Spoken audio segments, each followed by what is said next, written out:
ಶ್ರೀ ಗುರುಭ್ಯೋ ನಮಃ. ಶ್ರೀ ಪರಮಗುರುಭ್ಯೋ ನಮಃ. ಶ್ರೀ ಶ್ರೀಮದಾನಂದತೀರ್ಥ ಭಗವತ್ಪಾದಾಚಾರ್ಯ ಗುರುಭ್ಯೋ ನಮಃ. ಹರಿ ಓಂ.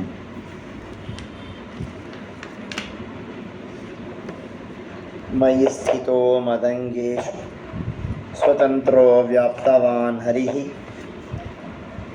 ಸ ವಿಷ್ಣುಶ್ಚಾಸ್ವತಂತ್ರಂ ಮಾಂ ಸ್ವೇಚ್ಛಯಾ ವರ್ತಯತ್ಯಜಃ ಸ್ವಾತ್ಮನಸ್ತಸ್ಯ ಪೂಜಾ ಸ್ಯುಃ ಮನೋ ವಾಕ್ ಕಾಯ ವೃತ್ತಯಃ ಮಮೈತಾಃ ಇತಿ ಕರ್ತಾರಂ ಉದ್ದೇಶ್ಯಂ ಚ ಹರಿಂ ಸ್ಮರೇತ್. ಕುಲಸ್ವಾಮಿ ಇಷ್ಟದೇವೋ ನೋ ಜಗದ್ರಕ್ಷಣ ದೀಕ್ಷಿತಃ ಶರಣಾಗತ ಸಂತ್ರಾಣಃ ಶ್ರೀನಿವಾಸ ಸತಾಂ ಗತಿಃ.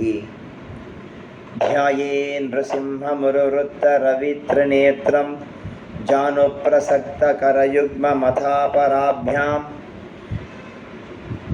ಚಕ್ರಂ ಧರಂಚ ತದತಂ ಪ್ರಿಯಯಾ ಸಮೇತಂ ತಿಗ್ಮಾಂಶುಕೋಟಿ ಅಧಿಕತೇಜಸಮಗ್ರಶಕ್ತಿಂ ವಂದೇ ತುರಂಗವದನಂ ಶಶಿಬಿಂಬ ಸಂಸ್ಥಂ ಚಂದ್ರಾವದಾತಮೃತಾತ್ಮಕರೈಃ ಸಮಂತಾತ್ ಅಂಡಾಂತರಂ ಬಹಿರಪಿ ಪ್ರತಿಭಾಸಯಂತಂ ಶಂಕಾಕ್ಷಪುಸ್ತಕಸುಬೋಧಮುಖಾಬ್ಜಬಾಹುಂ ವಿಜ್ಞಾನರೋಚೆಃ ಪರಿಪೂರಿತಾಂತಃ ಭಾಷ್ಯಾಂಡಕೋಶಂ ಹರಿತೋಪಲಾಭಂ ತರ್ಕಾಭಯೇತಂ ವಿಧಿ ಸರ್ವಪೂರ್ವ ಗೀರ್ವಾಣ ವಿಜ್ಞಾನದ ಮಾನತೋಸ್ಮಿ. ಸೃಷ್ಟಿಸ್ಥಿತ್ಯಪ್ಯಯೇಹ ನಿಯತಿದೃಶತಮೋ ಬಂಧಮೋಕ್ಷಾಶ್ಚ ಯಸ್ಮಾತ್ ಅಸ್ಯ ಶ್ರೀ ಬ್ರಹ್ಮ ರುದ್ರ ಪ್ರಭೃತಿ ಸುರ ನರ ದ್ವಿಷಶತ್ರಾತ್ಮಕಸ್ಯ ವಿಷ್ಣೋ ವ್ಯಸ್ತಾ ಸಮಸ್ತಾಃ ಸಕಲಗುಣನಿಧಿಃ ಸರ್ವದೋಷವ್ಯಪೇತಃ ಪೂರ್ಣಾನಂದೋ ವ್ಯಯೋ ಯೋ ಗುರುಪರಮಃ ಚಿಂತಯೇತಂ ಮಹಾಂತಂ. ಜನ್ಮಾದ್ಯಸ್ಯ ಯತೋನ್ಮಯಾದಿತರತಶ್ಚಾರ್ಥೇಷು ಅಭಿಜ್ಞಸ್ವರಾಟ್ ತೇನೇ ಬ್ರಹ್ಮ ಹೃದಯ ಆದಿ ಕವಯೇ ಮುಹ್ಯಂತಿ ಯಂ ಸೂರಯಃ ತೇಜೋ ವಾರಿಮೃದಾಂ ಯಥಾ ವಿನಿಮಯೋ ಯತ್ರ ತ್ರಿಸರ್ಗೋ ಮೃಷಾ ಧಾಮ್ನಾ ಸ್ವೇನ ಸದಾ ನಿರಸ್ತಕುಹಕಂ ಸತ್ಯಂ ಪರಂ ಧೀಮಹಿ. ಅಶೇಷವಾಗ್ಯಾಢ್ಯಮಲಾಪಹಂತ್ರಿ ನವಂ ನವಂ ಸ್ಪಷ್ಟ ಸುವಾಕ್ಪ್ರದಾಯಿನಿ ಮಮೇಹ ಜಿಹ್ವಾಗ್ರ ಸುರಂಗ ನರ್ತಕೀ ಭವತ್ ಪ್ರಸನ್ನಾ ವದನೆ ಚ ಮೇ ಶ್ರೀಃ. ಧರ್ಮ ವಿಜ್ಞಾನ ವೈರಾಗ್ಯ ಪರಮೈಶ್ವರ್ಯಶಾಲಿನಃ ಆನಂದತೀರ್ಥ ಭಗವತ್ಪಾದಾನ್ ವಂದೇ ನಿರಂತರಂ. ನಮೋಸ್ತು ತಾತ್ವಿಕಾ ದೇವಾಃ ವಿಷ್ಣುಭಕ್ತಿಪರಾಯಣಾಃ ಧರ್ಮಮಾರ್ಗೇ ಪ್ರೇರಯಂತೋ ಭವಂತಃ ಸರ್ವ ಏವ ಹಿ. ಯಂ ಪ್ರೌರಜಂತಮನುಪೇತಮಪೇತಕೃತ್ಯಂ ದ್ವೈಪಾಯನೋ ವಿರಹಕಾತರ ಆಜುಹಾವ ಪುತ್ರೇತಿ ತನ್ಮಯತಯಾ ತರವೋಪಿ ನೇದುಃ तं ಸರ್ವಭೂತಹೃದಯಂ ಮುನಿಮಾನತೋಸ್ಮಿ. ವಕ್ರತುಂಡ ಮಹಾಕಾಯ ಸೂರ್ಯಕೋಟಿ ಸಮಪ್ರಭಾ ನಿರ್ವಿಘ್ನಂ ಕುರು ಮೇ ದೇವ ಸರ್ವಕಾರ್ಯೇಷು ಸರ್ವದಾ. ಆನಂದತೀರ್ಥೋಪದಿಷ್ಟೋ ನಿಧಿರ್ನಾರಾಯಣಾಹ್ವಯಃ ಪ್ರದರ್ಶಿತೋ ಯೇನ ಸಮ್ಯಕ್ ಜಯತೀರ್ಥಂ ತಮಾಶ್ರಯೇ. ನೌಮಿನ್ಯಾಯ ಸುಧಾಧಿಕೃತ ಜಯಮುನೀನ್ ಶ್ರೀಪಾದರಾಟ್ ಸನ್ಮಣೀನ್ ವ್ಯಾಸಾರ್ಯಾನ್ ವಿವಿಧಾಗಮಾಬ್ಧಿವಿಹರಾನ್ ಶ್ರೀವಾದಿರಾಜಾನಪಿ ವಂದೇ ಹಂಸವರಾನ್ ರಘುತ್ತಮಗುರೂನ್ ವೈದಗ್ಧ್ಯಪಾರಾನ್ ವಿಧೀನ್ ಶ್ರೀ ಸತ್ಯವ್ರತ ರಾಘವೇಂದ್ರ ಮುನಿಪಾನ್ ಸದ್ಬೋಧ ಸಧ್ಯಾನಪಾನ್. ಸತ್ಯಾಭಿಜ್ಞಕರಾಬ್ಜೋತ್ಥಾನ್ ಪಂಚಾಶತ್ ವರ್ಷ ಪೂಜಕಾನ್ ಸತ್ಯ ಪ್ರಮೋದ ತೀರ್ಥಾರ್ಯಾನ್ ನೌಮಿನ್ಯಾಯ ಸುಧಾರತಾನ್. ಶಾಸ್ತ್ರೇಷು ಪಾರದೃಶ್ವಾನಂ ಶಾಸ್ತ್ರಜ್ಞೇಷು ಚ ವತ್ಸಲಂ ದೀನಭಕ್ತೋದ್ಧಾರಕರಂ ಸತ್ಯಾತ್ಮಾನಂ ಯತಿಂ ಭಜೆ. ವಿದ್ಯಾಪೀಠವಿಧಾತಾರಂ ವಿದ್ಯಾವಾರಿಧಿ ಚಂದಿರಂ ವಿದ್ಯಾರ್ಥಿವತ್ಸಲಂ ವಂದೇ ಮಹಾಮಹಿಮ ಸದ್ಗುರುಂ. ಮಧ್ವಸಿದ್ಧಾಂತವಾರ್ಧ್ಯುಕ್ತಃ ತತ್ವಪೀಯೂಷಸೇಚಕಃ ತಾಪಂ ಹರತು ಮೇ ಶ್ರೀಮಾನ್ ಜ್ಞಾನಪಂಚಾಸ್ಯ ಚಂದ್ರಮಾಃ ಆಪಾದಮೌಳಿಪರ್ಯಂತಂ ಗುರುಣಾಂ ಆಕೃತಿಂ ಸ್ಮರೇತ್ ತೇನ ವಿಘ್ನಾಃ ಪ್ರಣಶ್ಯಂತಿ ಸಿದ್ಧ್ಯಂತಿ ಚ ಮನೋರಥಾಃ. ಶ್ರೀ ಗುರುಭ್ಯೋ ನಮಃ. ಹರಿ ಓಂ. ಮೈತ್ರೇಯ ಉವಾಚ. ಮನೋಸ್ತು ಶತರೂಪಾಯಾಂ ತಿಸ್ರಃ ಕನ್ಯಾಶ್ಚ ಜಜ್ಞಿರೆ ಆಕೂತಿ ದೇವಹೂತಿಶ್ಚ ಪ್ರಸೂತಿರಿತಿ ವಿಶ್ರುತಾಃ. ಆಕೂತಿಂ ರುಚಯೇ ಪ್ರಾದಾತ್ ಪ್ರಾತ್ರಮತೀಂ ನೃಪಃ ಪುತ್ರಿಕಾ ಧರ್ಮಮಾಶ್ರಿತ್ಯ ಶತರೂಪಾನುಮೋದಿತಃ. ಸ್ಪಷ್ಟವಾಗಿ ಪುತ್ರಿಕಾ ಪುತ್ರ ಧರ್ಮದಿಂದ ಮದುವೆ ಮಾಡಿಕೊಟ್ಟ ಸ್ವಯಂಭೂಮನು ಅಂತ ಹೇಳಿ ಮಾತು ಪ್ರಮಾಣ ಸಿಕ್ಕಿದೆ ಇಲ್ಲೊಂದು. ಅಂದರೆ ಸ್ವಯಂಭೂಮನುಗಳಿಗೆ 3 ಜನ ಹೆಣ್ಣು ಮಕ್ಕಳು, ಆಕೂತಿ, ದೇವಹೂತಿ, ಪ್ರಸೂತಿ ಅಂತ ಹೇಳಿ. ದೇವಹೂತಿಯನ್ನು ಹಿಂದಿನ ಸ್ಕಂದದಲ್ಲಿ ಕೇಳಿದ್ದೇವೆ. ಈಗ ಆಕೂತಿ ಬಗ್ಗೆ ಹೇಳ್ತಾ ಇದ್ದಾರೆ. ಆಕೂತಿಯನ್ನು ಋಷಿ ಪ್ರಜಾಪತಿ ದಾನ ಮಾಡ್ತಾರೆ, ಕನ್ಯಾದಾನ ಮಾಡ್ತಾರೆ. ಕನ್ಯಾದಾನ ಮಾಡಬೇಕಾದಾಗ ಮೊದಲೇ ಒಂದು ಕರಾರು, 7ರಲ್ಲಿ ಹುಟ್ಟುವಂತಹ ಮಗನನ್ನು ನನಗೆ ದಾನ ಮಾಡ್ತೀನಿ ಅಂತ ನೀನು ಸಂಕಲ್ಪ ಮಾಡಬೇಕು. ಹಂಗಿದ್ರೆ ನೀನು ಕನ್ಯಾದಾನ ಮಾಡ್ತಿದ್ದಿಲ್ಲ. ಇಲ್ಲ ಅಂದರೆ ನಿಮ್ಮಿಬ್ಬರಲ್ಲಿ ಹುಟ್ಟುವ ಮಗನಂಗೆ ದಾನ ಮಾಡಬೇಕು ಅಂತ. ಆಗೇನೇ ಆಯಿತು, ಆಕೂತಿ ಸೋದರ ಆಗ್ತಾನೆ, ಮಗ ಆಗಲ್ಲ, ತಮ್ಮ ಬಿಡ್ತಾನೆ. ಹೀಗೆ ಮೊದಲೇ ಕರಾರು ಮಾಡಿಕೊಂಡು ಮಾಡಿಕೊಡ್ತಾರೆ. ಆಯಿತು ಅಂತ ಶತರೂಪಾದಿ ಒಪ್ತಾಳೆ, ಅದಕ್ಕೆ ಮಡದಿ ಒಪ್ತಾಳೆ. ಆಗ ಋಷಿ ಪ್ರಜಾಪತಿ ಮದುವೆ ಮಾಡ್ತಾರೆ. ಅವರಲ್ಲಿ ಭಗವಂತ ಅವತಾರ ಮಾಡ್ತಾ ಇದ್ದಾನೆ ಯಜ್ಞನಾಮಕನಾಗಿ. ಯಸ್ತಯೋ ಪುರುಷಃ ಸಾಕ್ಷಾತ್ ವಿಷ್ಣು ಯಜ್ಞ ಸ್ವರೂಪದೃಕ್ ಯಾಸ್ತ್ರೈ ಸಾ ದಕ್ಷಿಣೀಭೂತೆ ಅಂಶಭೂತ ಅನಪಾಯಿನಿ. ಆಗ ಮಗಳು ದಕ್ಷಿಣ ಎಂಬುದಾಗಿ. ದಕ್ಷಿಣ ಯಾರು? ಸಾಕ್ಷಾತ್ ಲಕ್ಷ್ಮೀದೇವಿಯ ವಿಶೇಷ ಸರಿಯಾಗಿರ್ತಕ್ಕಂಥ ರೂಪ ದಕ್ಷಿಣ. ಯಜ್ಞಗಳಲ್ಲಿ ಶ್ರಾದ್ದಗಳಲ್ಲಿ ಏನು ದಕ್ಷಿಣೆಯನ್ನು ಕೊಡುತ್ತೇವೆಯೋ ದಕ್ಷಿಣೆ ಕೊಡಬೇಕು ಎಷ್ಟು ಅಂತ ಮನಸ್ಸಿಗೆ ಪ್ರೇರಣೆ ಮಾಡುವಳು ಈ ಲಕ್ಷ್ಮೀದೇವಿ. ಹಿಂಗೆ ತೆಗೆದಿರ್ತಾರೆ, ಆಚರಣೆ ನೋಡಬಾರ್ದು ಒಂದು ಬಚ್ಕೊಂಡು ತೆಗೆದಿರ್ತಾರೆ. ಹಿಂಗೆ ಹಿಂಗೆ ಹಿಂಗೆ ಹುಡುಕಿ ಒಂದು ಕೊಡ್ತಾರೆ. ಇವರು ಹಾಗಿಲ್ಲ, ಹಿಂಗೆ ತೆಗಿತಾರೆ ಕೊಟ್ಬಿಡ್ತಾರೆ, ಏನೇನು ನೋಡೋಂಗಿಲ್ಲ ಅವರು. ಹೀಗೆ ಬಹುರತ್ನ ವಸುಂಧರ ಅಂತ ಆ ತರಹದ ದಕ್ಷಿಣೆಯನ್ನು ಕೊಡೋದಕ್ಕೆ ಎಷ್ಟು ಕೊಡಬೇಕು ಅಂತ ಪ್ರೇರಣೆ ಮಾಡುವವಳು ತಾನೆ. ಆ ದಕ್ಷಿಣೆಗೆ ಅಭಿಮಾನಿಯೂ ತಾನೆ. ಆ ದಕ್ಷಿಣೆಯಿಂದ ಸದ್ವಿನಿಯೋಗ ಆಗುವಂತೆ ಮಾಡುವವಳು ತಾನೆ. ಹೀಗಾಗಿ ಸಂಪತ್ತಿ ವಿಮಾನ ದೇವತೆ ದಕ್ಷಿಣಾರೂಪವಾಗಿದ್ದಾಳೆ. ಅಂದರೆ ದಕ್ಷಿಣ ಅಂದರೆ ಏನು ಅಂದರೆ, ಇವಾಗ ಐತರೇಯ ಭಾಷ್ಯದಲ್ಲಿಯೂ ಮಹಾಭಾರತ ತಾತ್ಪರ್ಯದಲ್ಲಿಯೂ ಕೂಡ ಮಧ್ವಾಚಾರ್ಯ ಈ ವಿಷಯವನ್ನು ಹೇಳ್ತಾರೆ. ದಕ್ಷಿಣ ವಿಸ್ಸಾಕಂ ಅಂತ ಹೇಳಿ ಎಲ್ಲರಿಗಿಂತ ಉತ್ತಮ ಬಂದಾಗ ಕೊನೆಯ ಲಕ್ಷ್ಮೀದೇವಿ ಅಂತ ಬರ್ತಾರೆ. ಬ್ರಹ್ಮದೇವರಿಗಿಂತ ಉತ್ತಮರು ಯಾರು? ಲಕ್ಷ್ಮೀದೇವಿ. ಲಕ್ಷ್ಮಿಗಿಂತ ಉತ್ತಮರು ಯಾರು? ನಾರಾಯಣ. ಅಲ್ಲ ಅಂತಂತಾರೆ. ಲಕ್ಷ್ಮೀ ನಾರಾಯಣರ ಮಧ್ಯೆ ಇದ್ದಾರಾ ಇಲ್ಲವಾ ಅಂತ ಪ್ರಶ್ನೆ. ಬೇರೆ ಯಾರೂ ಇಲ್ಲ, ಲಕ್ಷ್ಮೀ ರೂಪಗಳೇ ಇವೆ ಅಂತ. ಲಕ್ಷ್ಮೀ ನಾರಾಯಣರ ಪಕ್ಕದಲ್ಲೇ ಇದ್ದ ಕಾಲಕ್ಕೆ ಲಕ್ಷ್ಮೀದೇವಿಯ ದೇಹಕ್ಕೆ ಭಗವಂತನ ದೇಹ ಸ್ಪರ್ಶ ಆಗಬೇಕು. ಇದೇ ನಿಮಿತ್ತ ಕಾರಣ. ಈ ಪ್ರವೃತ್ತಿ ನಿಮಿತ್ತ ಕಾರಣದಿಂದಾಗಿ ಯಾವ ರೂಪಕ್ಕೆ ಅಧಿಕವಾಗಿ ದೇವರ ದೇಹ ಸ್ಪರ್ಶ ಆಗ್ತಾ ಇರುತ್ತೋ ಆ ರೂಪದಲ್ಲಿ ಲಕ್ಷ್ಮೀ ಸನ್ನಿಧಾನ ಹೆಚ್ಚಾಗಿದೆ ಅಂತ ಅರ್ಥ. ಹೀಗಾಗಿ ಲಕ್ಷ್ಮೀನಾರಾಯಣ ಪಕ್ಕದಲ್ಲೇ ನಿಂತಿರ್ತಾರೆ, ನಾವು ಫೋಟೋ ನೋಡ್ತೀವಿ ಅಲ್ಲಿ. ಆ ಲಕ್ಷ್ಮೀದೇವಿಯು ವೇದ ಅಭಿಮಾನಿಯಾದಂತಹ ವೇದ ಎಂಬ ಲಕ್ಷ್ಮೀದೇವಿಯಲ್ಲ ಸಂತಾನ ಹೆಚ್ಚು. ಯಾಕೆ?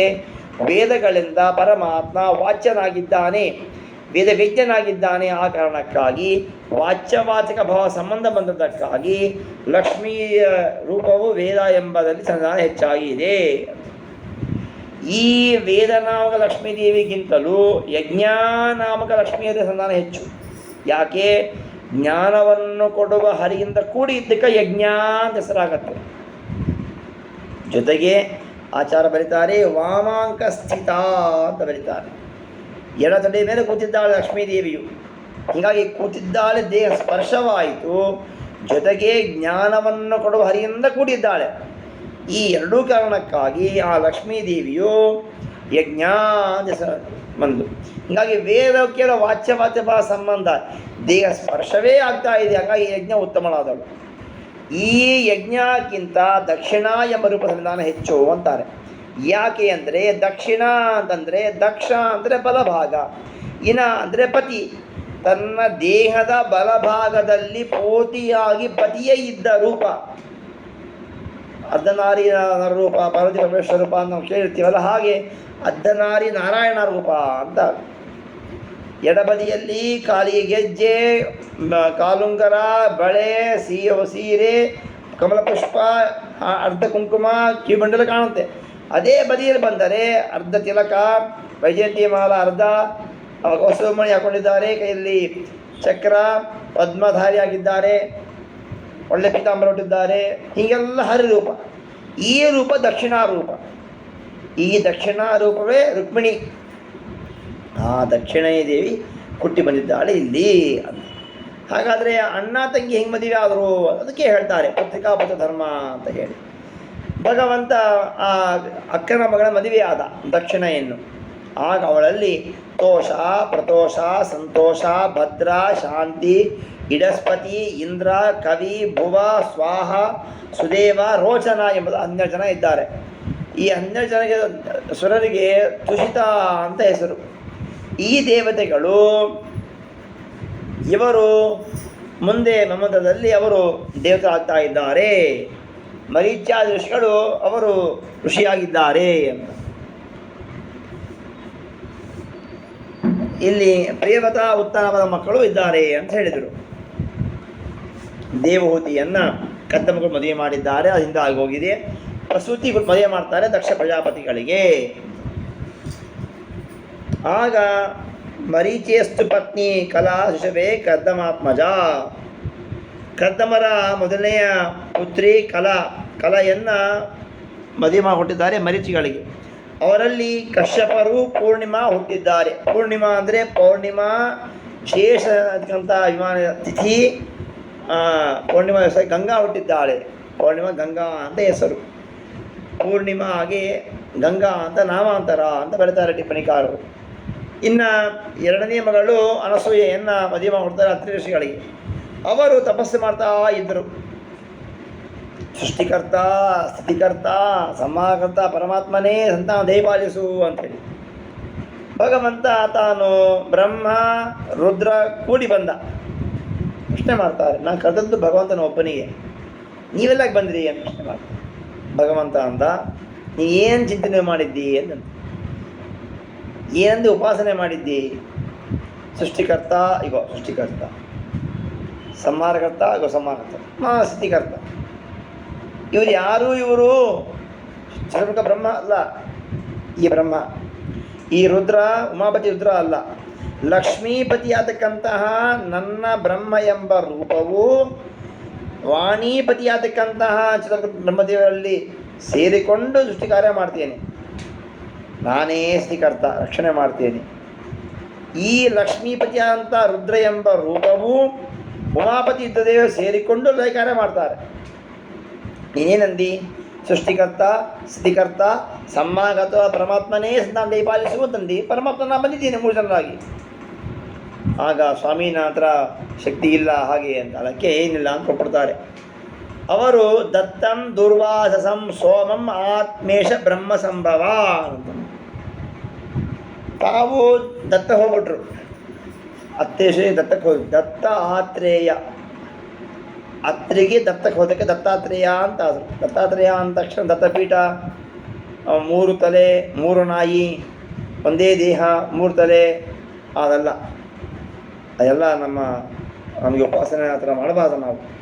ಭಗವಂತನ ಎಲ್ಲ ರೂಪಗಳಿಗೂ ಶಂಖ, ಚಕ್ರ, ಗದಾ, ಪದ್ಮ ಇದೇ ಇವೆ. ಹಾಗಾಗಿ ಹಾಗೆ ನಾವು ಉಪಾಸನೆ ಮಾಡಬೇಕು. ಬೇರೆಯವರನ್ನು 3 ವರ್ಷಕ್ಕೆ ಯಾರೋ ಹೇಳಿದ್ದಾರೆ ಆ ಥರ ಹೋಗಬಾರ್ದು.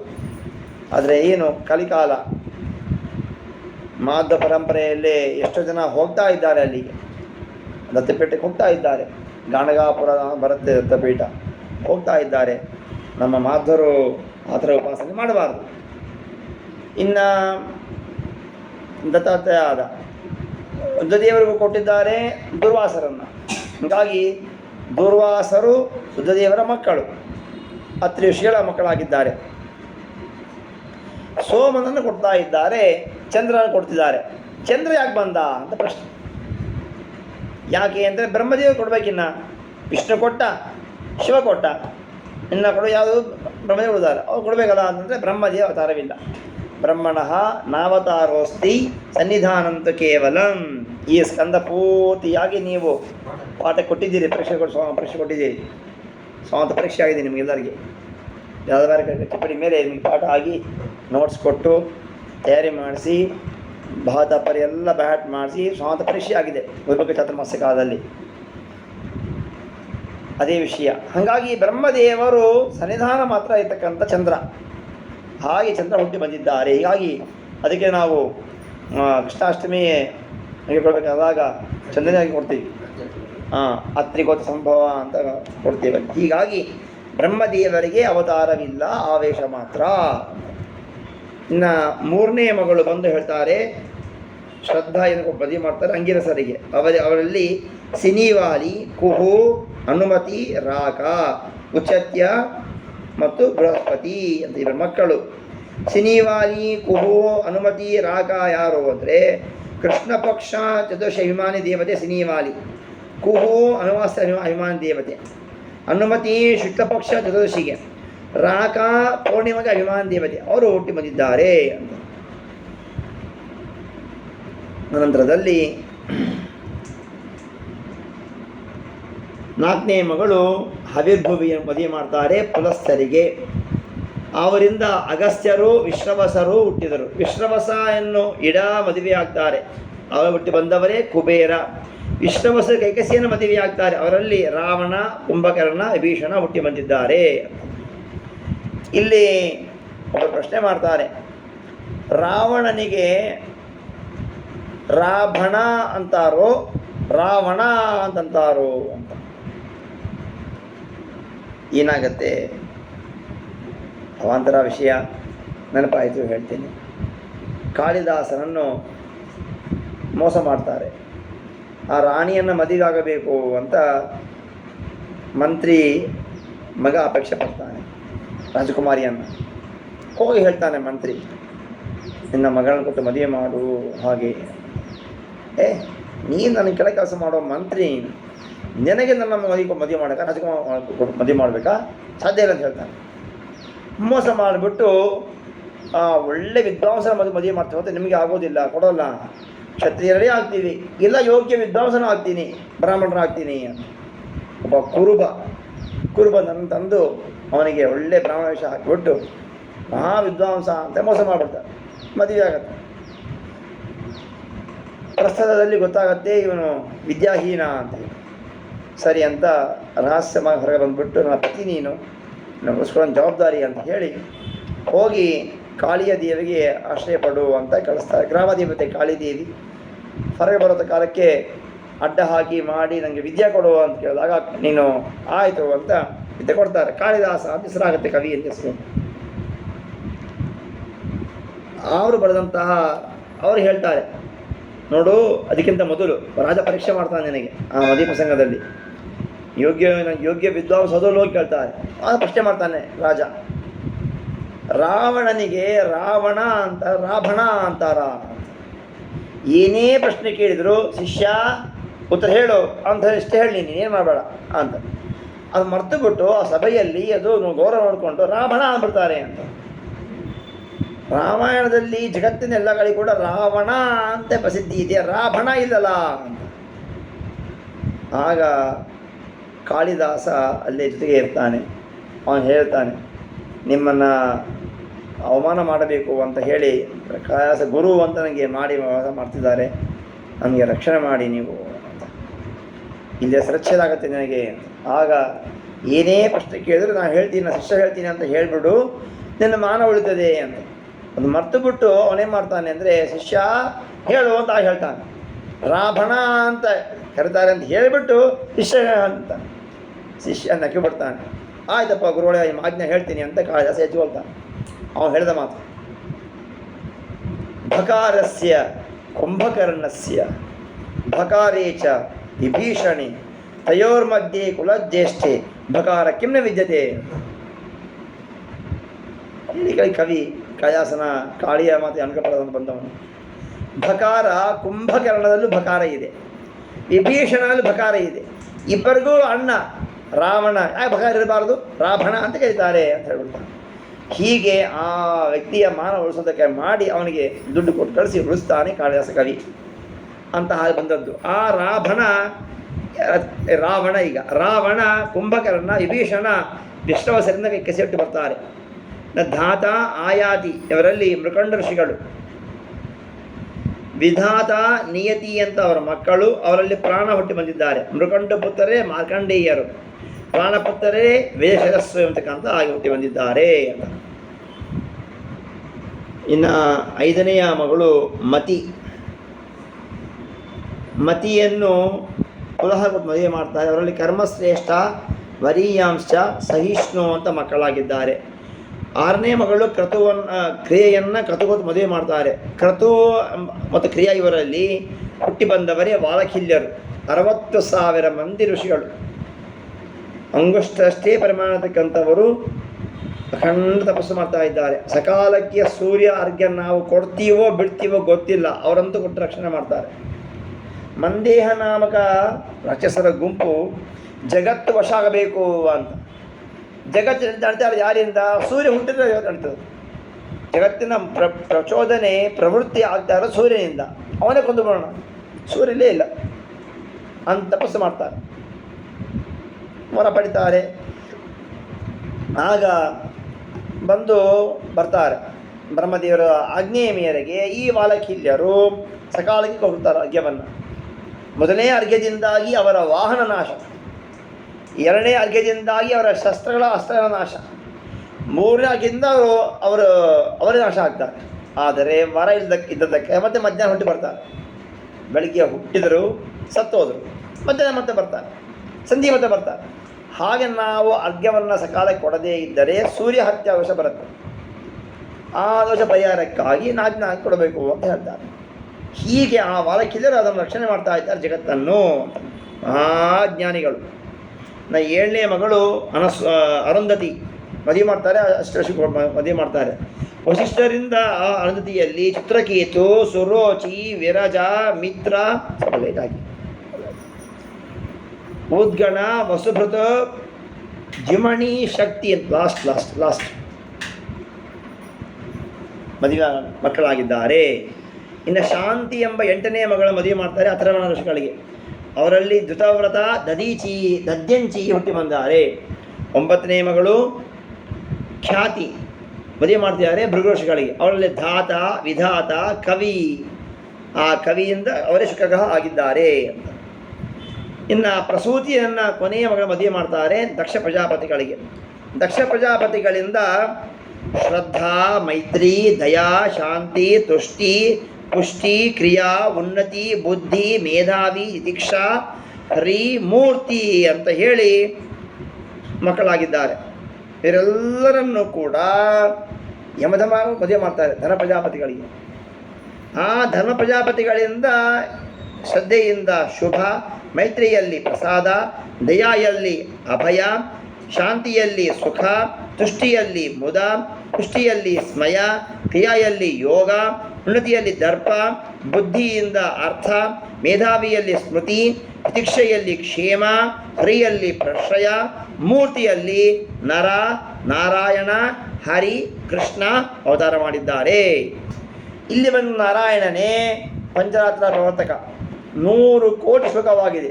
ಕೋಟಿಗಳು 100 ಕೋಟಿ ಅಂತ ದೊಡ್ಡ ಗ್ರಂಥ ರಚನೆ ಮಾಡಿದ್ದಾರೆ. ಬ್ರಹ್ಮತರ್ಕ ಅಂತ ಗ್ರಂಥ ಇದೆ, ಅದು 50 ಕೋಟಿ ಶ್ಲೋಕ ವಿಸ್ತೀರ್ಣವಾಗಿದೆ. ಅಂತಹ ಮಹಾಗ್ರಂಥ ಬರೆದಂಥ ಹರಿಯ ರೂಪಗಳೇ ನಾರಾಯಣ, ಹರಿ, ಕೃಷ್ಣ. ಹರಿ ಗಜೇಂದ್ರ ಮೋಚನ ಮಾಡೋ ರೂಪ, ಕೃಷ್ಣ ಎದುಕು ರಕ್ಷಣೆ ಮಾಡಿದ ರೂಪ, ಭೂಭ ಹಣಕ್ಕೆ ಬಂದ ರೂಪ. ನರ ಏನು ಅಂತ ಹಿಂದೆ ನಿಮ್ಗೆ ಬಂದು ಹೋಗಿತ್ತು, ನಾನು ಹೇಳಿದೆ. ನಾನು ನರ ನಾರಾಯಣರ ಬೆಟ್ಟ ಈಗ ನಾವು ನೋಡ್ಬೋದು. ಬದ್ರಿಯಾಗಿ ಬಂದು ನೋಡ್ಬೋದು. ನಾನು ಹೋಗಿಲ್ಲ, ಎಷ್ಟವರೆಗೂ ಹೋಗಬೇಕು, ದೇವರ ಇಚ್ಛೆ ಯಾವ ಬರುತ್ತೆ ಗೊತ್ತಿಲ್ಲ, ನೋಡಬೇಕು. ಹೀಗಾಗಿ ಆ ನಾರಾಯಣದ ಕೆಲಸ ಆಯಿತು. ತಪಸ್ಸು ಮಾಡ್ತಾ ಕೂತಿದ್ದಾರೆ. ಸಹಸ್ರವರ್ಮ ಎಂತಕ್ಕಂತಹ ಒಬ್ಬ ಅಸುರ, ಮರಣ ಬೇಡ ಅಂತ ವರ ಬೇಡಿದ್ದ. ಬ್ರಹ್ಮದೇವರಂದರು ಹಂಗಿಲ್ಲ, ನನಗೇ ಮರಣ ಇದೆ ಕೊನೆಗೆ, ನಿನಗೆ ಮರಣ ನಾನು ಹೊಡಕೊಳ್ಳಿ ಇಲ್ಲ. ಬೇರೆ ಕೇಳ್ಕೊ. ಹಾಗಾದರೆ ನನಗೆ 1000 ಕವಚ ಬರಲಿ, ಈ ಕವಚ ಎಲ್ಲ ಹೋದರೆ ನಾನು ನಾಶ ಆಗಬೇಕು. ಕವಚವನ್ನು ತೆಗಿಬೇಕಂದ್ರೂ ಕೂಡ ಯಾರು 10,000 ವರ್ಷ ತಪಸ್ಸು ಮಾಡಿರ್ತಾರೆ ಅವರಿಂದ ಮಾತ್ರ ನಾನು ಸಾಯ್ತೀನಿ, ಆ ಕವಚ ಹೋಗಲಿ ಅಂತ ಕೇಳ್ತಾರೆ. 10,000 ತಪಸ್ಸು ಮಾಡೋದು ವಿರಳ, ಒಂದೊಂದು ಕವಚಗೂ ಹೋಗಷ್ಟು ತಪಸ್ಸಾಗಿರಬೇಕು. ದುರ್ದೋಪಾಸ್ತ ಅಂತ ಯಾವ ವಿಚಾರ ಮಾಡ್ತಾನೆ, ಎಂತೆಂಥ ವಿಚಾರ ಮಾಡ್ತಾರೆ ದೈತ್ಯರು, ಭಾಳ ಚಿತ್ರ ಮಾಡುತ್ತಾರೆ. ಮನೆಯಲ್ಲಿ ಮರಣ ಬೇಡ, ಹೊರಗೆ ಬೇಡ, ಮೇಲೆ ಬೇಡ, ಕೆಳಗೆ ಬೇಡ ಕೇಳ್ತಾನ ಹಿರಣ್ಯಕಶಿಪು. ಆ ತರಹ ಅದೇ ಬುದ್ಧಿಯನ್ನು ಹರಿಯಲ್ಲಿಟ್ಟುಬಿಟ್ರೆ ಉದ್ಧಾರ ಹೋಗ್ತಾರೆ. ಆದರೆ ತಮಯೋಗ್ಯರು ಹಂಗೆ ವಿಚಾರ ಮಾಡ್ತಾರೆ ಅವರು. ಹಾಗಾಗಿ 999 ಕವಚ ನಾಶ ಮಾಡಿಬಿಡ್ತಾರೆ. ಒಂದು ಕವಚವನ್ನು ನರನಿಂದ ಮಾಡಿಸೋಣ ಅಂತ ಹೇಳಿ ಆ ಪರಮಾತ್ಮ ತಾನು ಬಿಟ್ಬಿಟ್ಟ. ಆ ಸಹಸ್ರವರ್ಮ ಎಂಬ ಹೆಸರಿರ್ತಕ್ಕಂಥ ಆ ಅಸುರ ಪ್ಲಸ್ ಸುಗ್ರೀವ = ಕರ್ಣ, ಜೊತೆಗೆ ಇನ್ನೊಬ್ಬ ಸೇರ್ತಾರೆ ನರಕಾಸುರ. ನರಕಾಸುರ ಸಹಸ್ರವರ್ಮ ಪ್ಲಸ್ ಸುಗ್ರೀವ = ಕರ್ಣ. ಯಾಕೆ?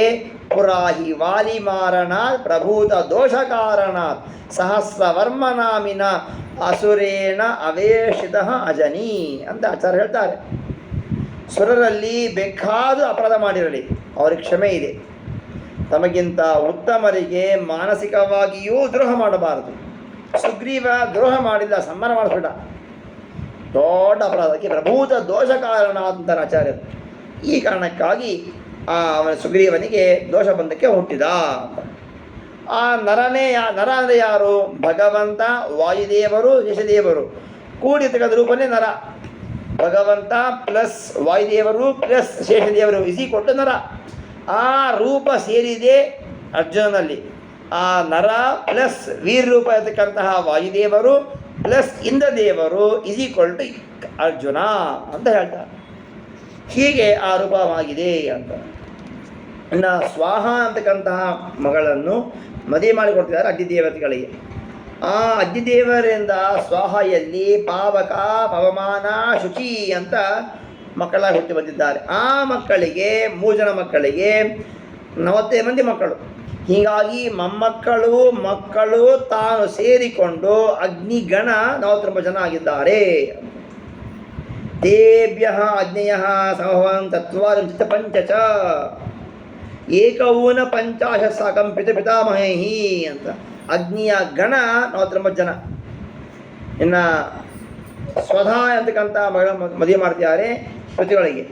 ಅವರು ಅಗ್ನಿಶ್ವಾತ, ಬರ್ಹಿಷದ, ಸೌಮ್ಯ, ಪಿತರ, ಅಜ್ಜಪ ಎಂಬುದಾಗಿ ಸಾಗ್ನಿ, ಅನಗ್ನಿ ಅಂತ ಹೇಳಿ ಅವರಿಗೆ ದಾಕ್ಷಾಯಿಣಿ ಸದಾ ಮಡದಿಯಾಗಿದ್ದಾಳೆ ಅಂತ. ಅವರಲ್ಲಿ ಮೇನ, ವೈತರಣಿ ಹುಟ್ಟಿದ್ದಾರೆ.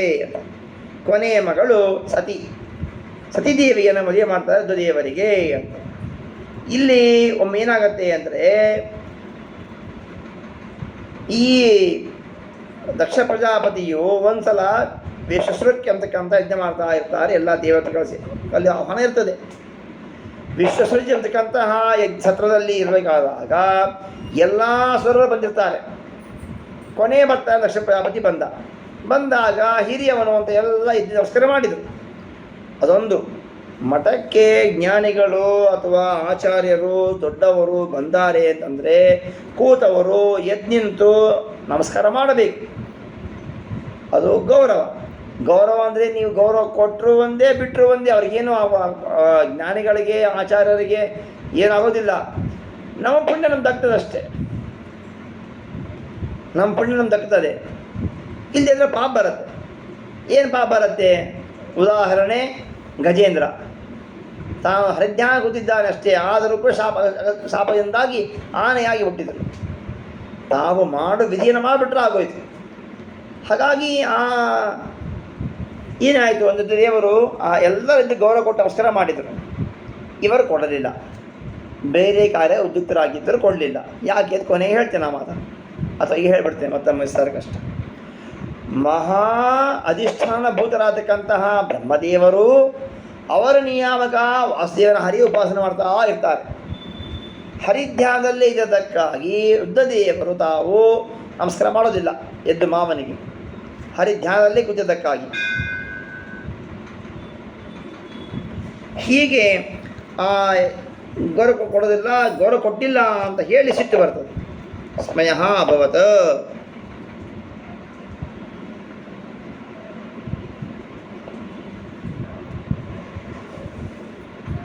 ಆಗ ದಕ್ಷ ಉವಾಚ ಶ್ರೂಯತಾಂ ಬ್ರಹ್ಮರ್ಷಯಃ ಮೇ ಸಹಸಭ್ಯಾಃ ಸಹಾಜ್ಞೇಯಃ ಸಾಧೂನಾಂ ಬ್ರೂತೋ ವೃತ್ತಂ ನಾ ಅಜ್ಞಾನಾನ್ನ ಮತ್ಸರಾತ್. ನನಗೆ ಅಜ್ಞಾನ ಇಲ್ಲ, ಮಾತ್ಸರಿಲ್ಲ. ನೋಡಿ ಸಜ್ಜನರ ವ್ಯವಹಾರ ಹೆಂಗಿರ್ತದೆ ನೋಡಿ. ಈ ರುದ್ರದೇವರು ಲೋಕಪಾಲಕರಾಗಿದ್ದಾರೆ, ಯಶೋಘ್ನರಾಗಿದ್ದಾರೆ, ಕೀರ್ತಿ ಹಾಮೋಗ್ತಾ ಇದ್ದಾರೆ ಅವರು. ಇವರ ಹಾದಿ ಯಾರು ಹಿಡಿಯಬೇಡಿ, ಯಾರು ಗೌರವ ಕೊಡಬೇಡಿ, ಎದ್ದು ನಮಸ್ಕಾರ ಮಾಡಬೇಕೆಂಬ ಸ್ವಲ್ಪ ಜ್ಞಾನವೂ ಇಲ್ಲ ಇವನಿಗೆ. ಹೌದೇ, ಇವನೆಂಥವನು ಚಿತಾಭಸ್ಮಧಾರಿಯಾಗಿದ್ದಾನೆ, ಪ್ರೇತ ಅಸ್ಥಿ ಗ್ರಂಥಿ ಮಾಲೆ ಹಾಕೊಂಡಿದ್ದಾನೆ, ಹೆಸರಿಗೆ ಶಿವ ಹೆಸರು, ಆದರೆ ಅಶಿವ, ಅಮಂಗಳ ಇವನು. ಅಂಥವರಿಗೆ ಯಾವಾಗಲೂ ಪ್ರಮದಕ ಭೂತ ಗಣ ಹಿಂದಿದ್ದೇ ಇದೆ. ಉನ್ಮಾದ ಎಲ್ಲ ಮಾಡ್ತಾರೆ, ಶೌಚವಿಲ್ಲ, ನೋಡಿದ್ರೆ ವಾಂಕರಿಗೆ ಬರಬೇಕು. ಅಂತಹ ಅವರಿಗೆ ಕನ್ಯಾ ಕೊಡೋರು ಯಾರೂ ಇಲ್ಲ ಅಂದರೆ ನಾನು ಕನ್ಯಾಕ ಮದುವೆ ಮಾಡಿದೆ. ಹೋಗಲಿ ಬಿಡಪ್ಪ, ವರದಕ್ಷಿಣೆ ಕೇಳ್ತಾ ಇಲ್ಲ, ಕಲ್ಯಾಣ ಮಂಟಪ ಬುಕ್ ಮಾಡೋ ಅವಶ್ಯ ಇಲ್ಲ, ಇಲ್ಲೇ ಮದುವೆ ಮಾಡ್ಬಿಟ್ಟು ಆಗೋಗ್ಬಿಡ್ತಾರೆ, ಮದುವೆ ಮಾಡಿಕೊಟ್ಟೆ ಅವನಿಗೆ. ಆದರೆ ಪಡೆದ ಉಪಕಾರ ಪಡೆದ ಮೇಲೆ ಉಪಕಾರ ಸ್ಮರಣೆಯಾದರೂ ನಮಸ್ಕಾರ ಅಂತ ಹೇಳಬೇಡ, ಅಷ್ಟೂ ಇಲ್ಲ. ಆಗ ದಕ್ಷ ಅಥವಾ ಉಪಸ್ಪೃಶ್ಯ ಕ್ರುದ್ಧ ಶಬ್ದಮುಪಚಕ್ರಮೇ ಶಾಪ ಕೊಡ್ತಿದ್ದಾರೆ. ಅಯಂತು ದೇವಯಜನ ಇಂದ್ರ ಉಪೇಂದ್ರಾದಿಭಿ ಭವಃ ಯಜ್ಞ ಭಾಗಂ ನ ಲಭತಾಂ ದೇವೈಃ ದೇವಗಣಾಧಮಃ. ದೇವಗಣದಲ್ಲಿ ಅಧಮನತಕ್ಕಂತಹ ಈ ಭವ, ಈ ಯುಧದೇವರಿಗೆ ಇಂದ್ರ ಉಪೇಂದ್ರಾದಿಗಳ ಎಲ್ಲ ಯಜ್ಞಗಳಲ್ಲಿ ಅವರು ಯಜ್ಞಭಾಗ ಸ್ವೀಕಾರ ಮಾಡ್ತಾರೆ. ಇವನಿಗೆ ಮಾತ್ರ ಯಜ್ಞಭಾಗ ಕೊಡೋದು ಬೇಡ, ಸಿಗೋದು ಬೇಡ ಶಾಪ ಕೊಟ್ಟು. ನನ್ನ ಸ್ವಾಮಿ ಶಾಪ ಕೊಡ್ತೀಯನಪ್ಪ ನೀನು, ಅಂತ ನಂದಿ ಅಂತಿದ್ದಾನೆ. ನೀನು ತಗೋ, ತತ್ವತಃ ವಿಮುಖೋ ಭವೇತ್, ತತ್ವಜ್ಞಾನವು ಮಿಥ್ಯಾಜ್ಞಾನದಿಂದ ಗ್ರಸ್ತವಾಗಲಿ, ತತ್ವಜ್ಞಾನ ನಶಿಸಿ ಹೋಗಲಿ ಅಂತ ಇದಕ್ಕೆ ಆಚಾರ ಬರೀತಾರೆ. ತಾತ್ಪರ್ಯ ಹೇಳ್ತಾರೆ ಆಚಾರ್ಯರು. ಸೃಷ್ಟಿ, ದೇಹ ಸಂಪರ್ಕ, ದೇಹ ವಿಯೋಗ, ಲಿಂಗ ದೇಹ ಭಂಗ, ಸಂಸಾರ ಬಂಧನೆ, ಸಂಸಾರ ಮೋಚನೆ, ಮೋಕ್ಷ ಮತ್ತು ಜ್ಞಾನ, ಭಕ್ತಿ, ವೈರಾಗ್ಯ ಇವು ಯಾರೂ ಕೊಡಲಿಕ್ಕೆ ಆಗೋದಿಲ್ಲ. ದೇವರು ಕೊಟ್ಟ ಮೇಲೆ ಪಾಸ್ ಮಾಡಿ ರಕ್ಷಣೆ ಆಗುವಂತೆ ಮಾಡುವಂಥವರಾಗಿದ್ದಾರೆ ಹೊರತು ಯಾವ ದೇವತೆ ನೇರವಾಗಿ ಕೊಡಲಾರು. ಎಲ್ಲ ಹರಿ ಅಧೀನವಾದಂಥದ್ದು, ಭಗವಂತನೇ ಕೊಡಬೇಕು. ಹೀಗಾಗಿ ಭಗವಂತನ ಅಧೀನವಾಗಿರುವಂತಹ ಜ್ಞಾನವನ್ನು ನಂದಿ ಮುಚ್ಚಿ ಹೋಗಲಿ, ನಾಶವಾಗಲಿ ಸಂಸಾರ ಕೊಟ್ಟ ಸಾಧ್ಯ ಇಲ್ಲ. ಬೂದಿ ಮುಚ್ಚಿದ ಕೆಂಡದಂತೆ ಅಜ್ಞಾನದಿಂದ ಮುಚ್ಚಿ ಹೋಗಿರುತ್ತೆ ಅಷ್ಟೇ, ನಾಶವಾಗೋದಿಲ್ಲ ಅಂತ. ಇನ್ನು ಕಾಮ್ಯಕರ್ಮ ಅನುಷ್ಠಾನಪರಾಗಿ ಇರುವುದು, ವಿಷಯಾಸಕ್ತನಾಗಿ ಸ್ತ್ರೀಕಾಮಿಯಾಗಿ ವಿಷ್ಣು ವಿಷಯಕ ಮನಸ್ಸು ಹೋಗೋದೇ ಬೇಡ. ಅವಿದ್ಯೆಯೇ ವಿದ್ಯಾ ಎಂಬ ಜ್ಞಾನ ಬರಲಿ. ದಕ್ಷನ ಎಲ್ಲ ಅನುಯಾಯಿಗಳು ಸಂಸಾರದಲ್ಲಿ ನಿರತರಾಗಿರಲಿ. ಸ್ವರ್ಗವೇ ಶ್ರೇಯಸ್ಸು ಎಂಬ ಜ್ಞಾನದಿಂದ ಕರ್ಮವನ್ನೇ ಮಾಡ್ತಾ ಹೋಗಲಿ. ಮೋಕ್ಷಕ್ಕಾಗಿ ಪ್ರಯೋಗ ಮಾಡೋದು ಬೇಡ. ಕೊನೆಗೆ ನಿನಗೆ ಬಸ್ತ ಮುಖ ಬರಲಿ ಶಾಪ ಕೊಟ್ಟ ನಂದಿ. ಹಿಂಗೆ ನನ್ನ ಯಜಮಾನ ಶಾಪ ಕೊಡ್ತೀಯೇನಪ್ಪ ಅಂತ ಬಂದರು ಗುರುಗಳು, ಯಜ್ಞ ಮಾಡಿಸ್ತಾ ಇರ್ತಾರೆ. ಈ ಅಷ್ಟೇ ಅಲ್ಲ, ಎಲ್ಲ ಸುರರು ಇದರಲ್ಲಿ ಬ್ರಾಹ್ಮಣರು ಭೂಸರು ಇದ್ದರು, ಅವರು ಶಾಪ ಕೊಡ್ತಿದ್ದಾರೆ. ಈ ಎಲ್ಲ ಬ್ರಾಹ್ಮಣರು ನಿಮ್ಮ ಸ್ವಾಮಿಯಾತಕ್ಕಂತಹ ದೇವರಿಗೆ ಅವಮಾನ ಆಗ್ತಾ ಇರೋ ಸುಮ್ಮನೆ ಕೂತಿರಲ್ಲ. ದೊಡ್ಡ ವಿಷಯ ಇದೊಂದು. ನಮಗಿಂತ ಹಿರಿಯರಿಗೆ ಅವಮಾನ ಆಗ್ತಾ ಇದ್ರೆ ಅಲ್ಲ ನಾವು ಕೊಡಲೇಬಾರ್ದು, ಎದ್ದೋಗ್ಬಿಡ್ಬೇಕು. ಶಕ್ತಿ ಇದೆಯಾ ಅವ್ರನ್ನ ಖಂಡನೆ ಮಾಡಬೇಕು, ಇಲ್ಲ ಅವ್ರನ್ನ ಹೊಟ್ಟೋಗ್ಬೇಕು. ಸುಮ್ಮನೆ ಕೂತಿದ್ದಕ್ಕಾಗಿ ಎಲ್ಲ ಬ್ರಾಹ್ಮಣರು ಅಲ್ಲಿ ಹೇಳ್ತಾರೆ, ನೀವು ಭಕ್ಷಕರಾಗಲಿ, ಜೀವನಕ್ಕಾಗಿಯೇ ವಿದ್ಯೆಯನ್ನು ಬೆಳೆಸ್ಕೊಳ್ಳುವಂಥವರಾಗಲಿ, ಧನ ದೇಹ ಇಂದಿ ದಾಸರಾಗಿ ಇರಲಿ ಅಂತ ಶಾಪ ಕೊಟ್ಟು. ಬ್ರಾಹ್ಮಣ ಜಾತಿ ಕೊಟ್ಟ ಮೇಲೆ ನನ್ನ ಯಜಮಾನ ಕೊಟ್ಟು ನನ್ನ ಜಾತಿ ಕೊಟ್ಟು ನಿಂಗೆ ನ್ಯಾಯ ಸುಮ್ಮನೆ ಬಿಡಲಿ ಅಂತಂದರೆ ಬಿಗುರಿಸಿ ಬರ್ತಾರೆ. ಅವ್ರು ನಂದಿ ನೀನು ಕೇಳು, ಈ ಹರರ ಭಕ್ತರೆಲ್ಲರೂ ಕೂಡ ಪಾಖಂಡಿಗಳಾಗಲಿ, ಸಚ್ಚಾಸ್ತ್ರ ದ್ವೇಷಗಳನ್ನು ಮಾಡುವಂಥವರಾಗಲಿ, ಶೌಚವೆಲ್ಲ ಕಳೆದುಕೊಳ್ಳಲಿ, ಮೂಢ ಬುದ್ಧಿಯಿಂದ ಜಟಾ ಭಸ್ಮ ಅಸ್ಥಿ ಧಾರಣೆ ಮಾಡುವಂಥದ್ದಾಗಲಿ, ಸುರಾಸವನವೇ ದೇವತೆಯಾಗಿ ಇರಲಿ, ಈ ಭೈರವನೇ ದೇವತೆಯಾಗಿ ಆಗಲಿ ನಿಮಗೆ ಅಂತ ಶಾಪ ಕೊಟ್ಟಿದ್ದಾರೆ. ಹಿಂಗೆ ಈ ಶಾಪ ಆದಾಗ ಕೇಳಿದರು ರುದ್ರದೇವರು, ಹೊಟ್ಟೋಗ್ಬಿಟ್ರಿಂದ ಹೊರಡುವುದೇ ಇಲ್ಲ. ಆಗ ಎಲ್ಲ ದೇವರು ಹೊರಟೋದ ಮೇಲೆ ಎಲ್ಲ ಹೊರಟೋಗ್ಬಿಟ್ರು, ಶಾಂತವಾಯಿತು. ಆಗ ಬ್ರಹ್ಮದೇವರು ಬರ್ತಾರೆ. ಈ ದಕ್ಷ ಪ್ರಜಾಪತಿ ಎಲ್ಲ ಪ್ರಜಾಪತಿಗಳಿಗೂ ಕೂಡ ಉತ್ತಮನಾಗಲಿ ಅಂತ ಹೋಗ್ಬಿಟ್ರು, ಅಧಿಕಾರಕ್ಕೆ ಹೋಗ್ಬಿಟ್ರು. ಮೊದಲೇ ಅಹಂಕಾರ ತುಂಬಿತ್ತು ದಕ್ಷ ಪ್ರಜಾಪತಿಗಳಿಗೆ. ಬ್ರಹ್ಮದೇವರು ಈ ಸ್ಥಾನ ಕೊಟ್ಟ ಮೇಲೆ ಮಹಾಸ್ಮಯಃ ಅಭವತ. ಆಗ ನಾನು ಅಜಪಯಾಗವನ್ನು ಮಾಡ್ತೀನಿ ಅಂತ ಹೇಳಿ ಶುರು ಮಾಡಿದ್ದಾರೆ. ಬೃಹಸ್ಪತಿ ಸವ ಅಂತ ಯಜ್ಞವನ್ನು ಮಾಡಿದರು. ಆಗ ಎಲ್ಲರಿಗೂ ಆಹ್ವಾನ ಹೋಗಿದೆ, ಮಹಾದೇವರು ಮಾತ್ರ ಆಹ್ವಾನ ಬರಲಿಲ್ಲ. ಸತಿ ಉವಾಚ ಪ್ರಜಾಪತೆ ತೇ ಹೃದಸ್ಯ ಸಾಂಪ್ರತಂ ನಿರ್ಯಾಪಿತೋ ಯಜ್ಞ ಮಹೋತ್ಸವ ಕಿಲ ವಯಂ ತತ್ರಾನುಸರಾಮ ವಾಮತೆ ಯಜ್ಞಿಭಿ ವಿಬುಧ ಪ್ರಯಾಂತಿ. ಹೇ ಪ್ರಜಾಪತೆ, ನಿಜವಾಗ್ಲೂ ರುದ್ರದೇವರಿಗೆ ಪ್ರಜಾಪತಿ ಅಂತ ಕರೆದಾರೆ.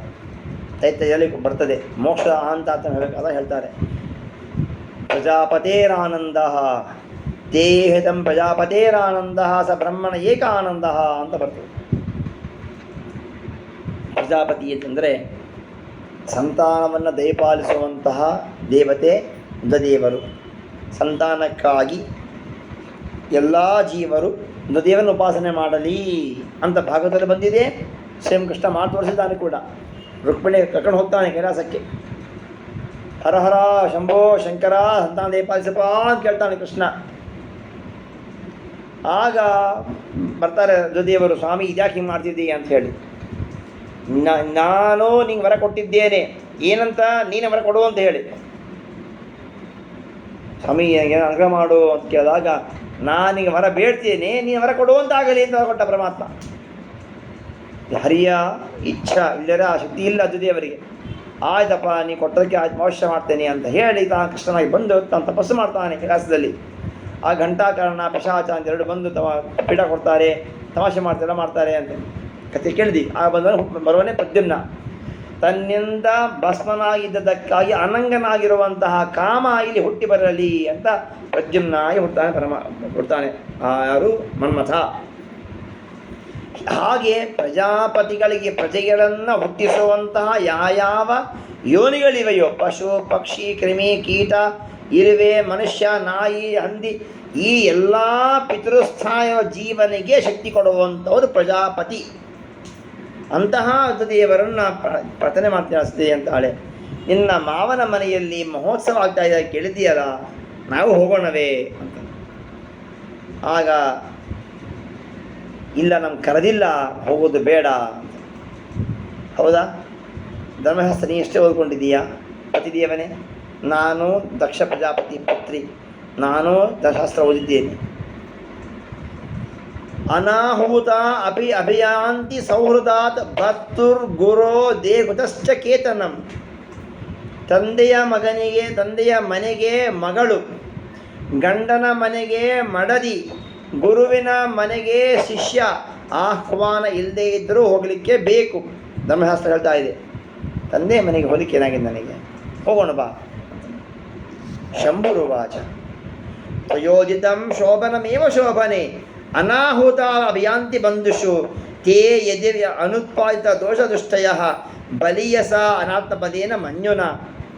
ನಿಮ್ಮ ತಂದೆಯವರು ಈಗ ಅಹಂಕಾರ ಸ್ಥಿತಿಯಿಂದ ಬಂದು ನಮ್ಮನ್ನು ಉದ್ದೇಶಪೂರ್ವಕವಾಗಿಯೇ ಈ ಥರ ಅವಮಾನ ಮಾಡಿದ್ದಾರೆ, ಹೋಗೋದು ಬೇಡ, ನಾನು ಹೋಗ್ತೀನಿ ತಂದೆ ಮನೆಗೆ ಅಂದಾಗ